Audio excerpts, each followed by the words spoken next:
দীর্ঘ ১ মাস রোজা রাখবার পরে যখন আমরা ঈদের দিনে রিচ ফুড এবং হেভি খাওয়া-দাওয়া করি, তখন কিন্তু অনেকের ভেতরেই আমাশয়ের মতো সমস্যা হয়। যার কারণে আমরা ফ্লাজিল, অ্যামোডিস এই জাতীয় ওষুধগুলো খাই।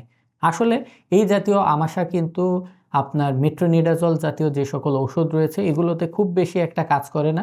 এর জন্যে যদি আপনি কোনো রকম অ্যান্টিবায়োটিক ঔষধ খাওয়া বাদ দিয়ে আপনি স্যালাইনের দিকে মনোনিবেশ করেন, সেক্ষেত্রে কিন্তু আপনার শরীরে যে ঘাটতিটি হচ্ছে, এই ঘাটতিটি অল্প সময়ের ভেতরে রিকভারি হয়ে যাবে। এবং যদি ফুড পয়জনিং এর কারণে হয়, অর্থাৎ ১ম এ বমি হওয়া এবং তারপরে পাতলা পায়খানা হওয়া, সেক্ষেত্রে কিন্তু অবশ্যই আপনারা ইমোটিল জাতীয় ওষুধগুলো খাবেন না। কারণ এগুলো কিন্তু আপনার ভেতরে পয়জনটাকে ধরে রাখবে, বিষটাকে ধরে রাখবে এবং এই বিষ কিন্তু তখন আপনার পেট থেকে আপনার রক্তে সহজে ছড়িয়ে যেতে পারবে। এমনকি ভয়ঙ্কর সেপসিস রোগের মতন জটিলতাও কিন্তু তৈরি হতে পারে। এ কারণে পাতলা পায়খানা হলে বারবার স্যালাইন খান এবং কি খাবার-দাবারের কারণে আপনার পাতলা পায়খানা হচ্ছে, সেই খাবারগুলো থেকে নিজেকে দূরে রাখুন।